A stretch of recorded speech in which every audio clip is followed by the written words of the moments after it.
शिक्षणाच्या स्वर्गाचे जीर्ण उघडले दार.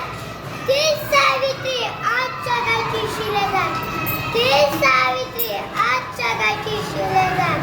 आज 3 जानेवारी त्या दिवशी सावित्रीबाई फुलेंचा जन्मदिन असतो. सावित्रीबाई फुले या पहिल्या महिला शिक्षिका होत्या.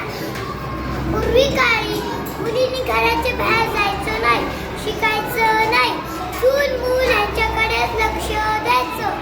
सावित्रीबाई फुलेंचे पती ज्योतिबा फुले यांना हे मान्य नव्हतं, म्हणून त्यांनी सावित्रीबाई फुलेंना लिहायला वाचायला शिकवलं. सावित्रीबाई फुले ज्योतिबा फुले यांनी पुणे बिडीवाडा इथे मुलीची पहिली शाळा चालू केली. सोसोनी अनंत यातना शिकवले तू स्त्रियांना.